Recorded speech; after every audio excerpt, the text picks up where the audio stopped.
A Mindanao-based firm has found a way to make sustainable products out of human hair. Yes, you heard that right. Hair that's usually just discarded in salons and barber shops. Since 2021, Capili Trading has processed human hair collected from shops in northern Mindanao into dense and biodegradable mats. These mats are repurposed into two flagship products, the oil-absorbent booms and plant growth mats.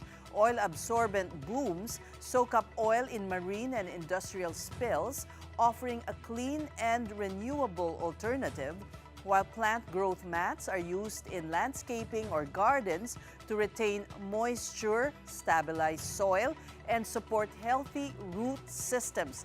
Time to put sustainable initiatives on the spotlight, one story at a time. Welcome to Sustainability.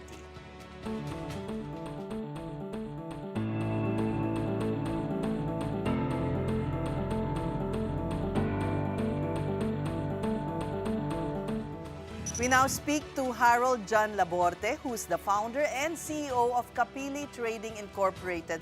Harold, welcome to the big story. Hello, good evening, and thank you for having me here. Yes, you're doing some sort of revolution Correct. in northern Mindanao that the other parts of the country should learn from. Where did you get the idea to begin with? Actually, the inspiration behind Capili or behind the upcycling of waste human hair started as my high school thesis.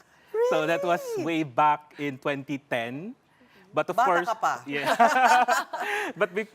but of course, diba, when we're still in high school, our only goal is to graduate and go to college. So my study back then was the use of human hair as a raw material for packaging. Oh. Kasi nauuso at that time yung banning of plastic sa commercial establishment. So we think of other alternative to your cellophanes, to your carton. Yeah. And the best thing about human hair, it has a higher tensile strength than rubber. So definitely, human hair can actually sustain heavy weights. But of course, again, different mindset, high school. Fast forward to pandemic. I used to work here in Metro Manila. But I went back home for the first Christmas during the pandemic. And then the following year, I decided not to go back to Manila na.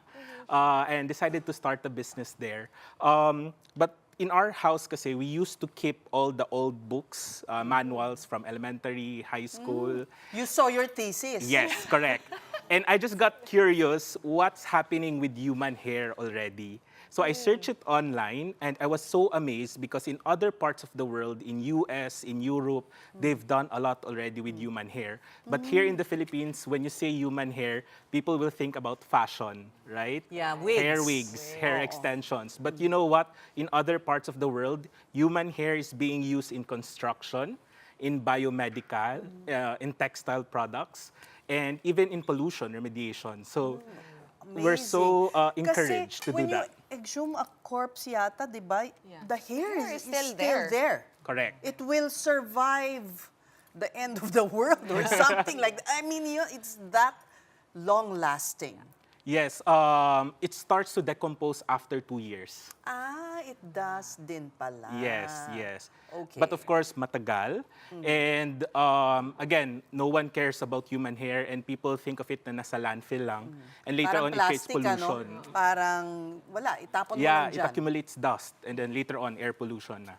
And also, it can clog our waterways Correct, from the landfill if it's brought down by floods, rain. Correct. Best example, yung sa comfort rooms. Yeah, sa banyo, Yeah, sa sa shower. banyo. Oo, So, correct. imagine in Kailangan the mong city, kolektahin. in the It city clogs na. Sabihin mo baha, pero tinawag mo yung tubero, puro buhok lang pala. Di ba? Oo nga. Can you show us a sample of your product? Yes. What did you bring? There are two products. The first one is for oil and chemical spills. Can you imagine, and because of the accidents that are happening in our seas, this is the best way to clean up whatever Yes. oil spill may Correct. occur. And when we say about oil spills, it doesn't only happen in oceans. Yun din yung what we know right now, di ba? Pag may tumaob na barko, it's oil spill. Okay. But apparently, oil spill can also happen on land. Like for example, on car shops, yung mga nagpapa-change Yes. oil. Sa daan, pag may nag-leak sa mga kotse. Paano mo lilinisin Yes, yun? and even on factories, the leaks in the machineries. So there are actually oil and chemical spills everywhere. So this is one of our product, but this is used on the land surface. Okay. So Iba pag marine. yes, iba yung sa marine yung nagfo-float talaga na parang hotdog. Para Yeah. siyang lubid na makapal Correct. na makapal. Pero pwedeng sa buhok Yes, made of made of human hair. That's why when Mindoro and Bataan oil spill happened for the past 2 to 3 years, the first thing, while waiting for the response, the first thing that community actually do is to collect human hair para sa coastal. I see. Yes. So it's known by coastal communities Yes, na hair is the best to absorb this excess Yeah, oil. correct. Okay. Yes, so basically this is for the land surface. So, So all may hair inside dito. that buhok. Correct. It's a mat already. So okay. para siyang pillow. Okay. So we actually covered it kasi again, pag sa industriya, they don't want to see the human hair. Oo. So naglilinis ka na ng oil, maglilinis ka pa ng buhok later on. But So it's this inside this is how much human hair? Anong weight? this is ng mat na to? this is 1 kilogram of hair, and a kilogram of hair can actually absorb 4 to 9 times its weight, so 4 to 9 liters of oil. So that looks like a filter to me offhand, just looking at it. How does it work though? Can you put it on the floor? Yes, Under a machine that's correct, dripping? correct. Something like that. Yes, so pag may machine na nagdi-drip, so it can actually catch the drip. Aside from that, you can actually take this off kasi it can absorb 2 ways. Para siyang Velcro. Okay. Okay. Ayaw nating sumabog It's like a pillow. yung hair. Ay, Yes, filter. yeah. Okay. So, yun. There's some hair. So it can there. absorb both ways. So you can just put it in the floor and it will absorb na the oil. Okay. What happens after? Yeah, but Pag- how do you dispose of this? Yes. Yes, there are a lot of ways actually to We dispose. can just set this aside. Thank you. Okay. There's a lot of ways to actually dispose the contaminated material. Aside from the hazardous landfill, you can actually reuse the material, but it's quite costly shampoo because it? no, you need has a some lot of oil. bacteria. You need some in order to reuse live it. Correct. bacteria to eat the oil. Or one way, which is more circular way, is that you can actually give it to cement companies because they'll use it to co-process as a source of alternative heat. Oh. Really? Yes. Like how many But- cement companies do that now? Would you know? I don't know. You don't know. But right now, those that you sell to, how they dispose of this material once it absorbed the oil? For private companies, actually, we don't disrupt their process. They have their own disposal. Okay.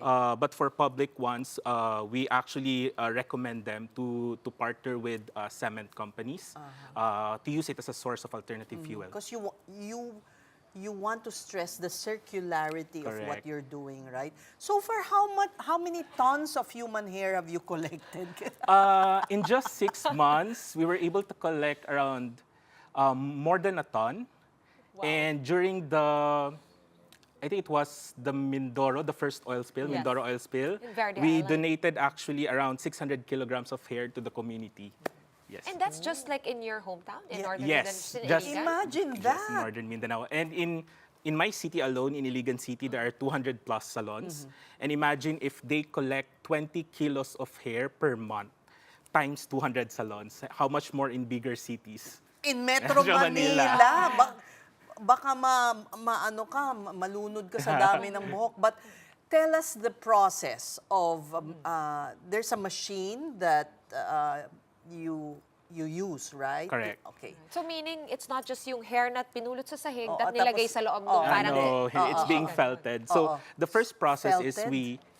the first process is we work with the salons and barbershops. So in order for them to properly segregate the waste, so kumbaga they also have the incentive part. Okay. We give monetary incentive or we work with the LGUs to give them, let's say, a goods incentive. Like example only, 1 kilo of hair is equivalent to 12 sachets of shampoo.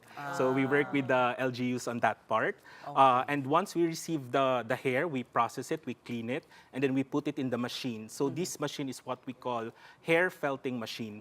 So You para siya- got this from, the US, Okay. from a charity organization, Matter of Trust. they're your partner Yes. here. And that's the one that you can see on the screen Correct, right now, that's the right? machine. That's So the machine. those are needles, and it punches the hair so that magdikit-dikit siya. Okay, but and there's becomes no a- added like chemical No, there, it's right? 100% hair. So mechanical lang siya. Yes, yung correct. Parang comb no? Na parang bumababa. Correct, correct. Wow. Akala ko, you were making them into mats for the house, hindi pala. No, madaling masihir. Oo. And then this one, This one is yan yung para sa garden. plants. Okay. Yes. So since we have circular pots, so circular disc. So what you do actually is you just cut it to the center, and then para siyang ija-jacket mo sa stem. So it will serve as a mulch like a coco peat, but actually better than coco peat. Better. Yes. Because can you imagine all the nutrition in this? Yes, yes. So it has around 15 to 16% of nitrogen, which is actually good for the plants. And the best thing about human hair is moisture retention. So basically, if you are the plantita na mahilig magdilig ng every day, you can actually just water your plants every 3 to 4 days. Because it keeps the Yes, moisture. correct. It Kailangan ko stores yan. it. Ako yung plantita na matipid mo. Oh, ayan, pag naggupit Oo ka nga ng eh. buhok. I can't help but notice, so mukhang may highlights yung... Yes, may mga Matching colored sa hair. atin. Yes. So, okay lang yon. Yes, definitely okay lang. So, What is also unique about this is the livelihood that Correct. you provide to how many now? So aside from the salons and barbershops, so we directly pay the mga, yung nasa salon talaga, yung mga barbero na gumugupit and they keep it to give it to us.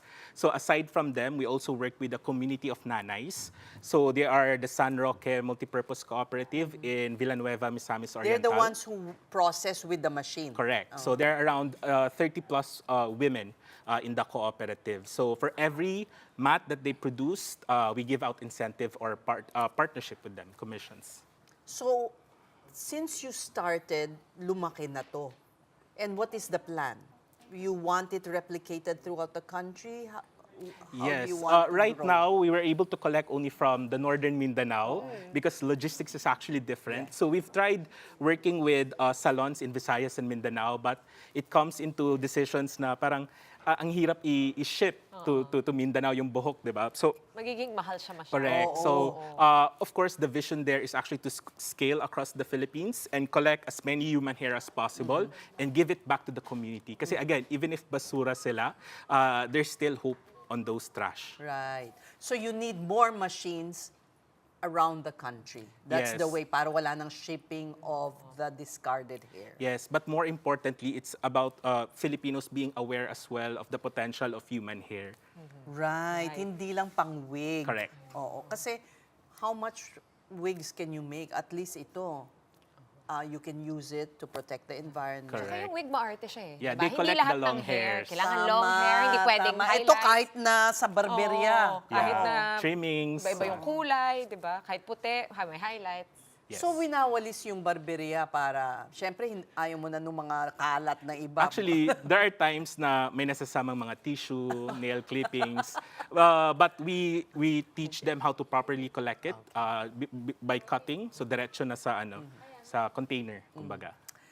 Well, congratulations Thank on you. what you're doing, and we wish you the best. And our homework is to ask our salons, ha? Oo nga. Where do Where do you you throw the dispose the human hair that you get, right? You Yes. can't just forget about it. Correct. Yeah. And also, it takes forever to completely decompose. Right. Thank you so Thank you much, so much. Harold. That was Harold John Laborte of Mindanao-based Capili Trading Incorporated.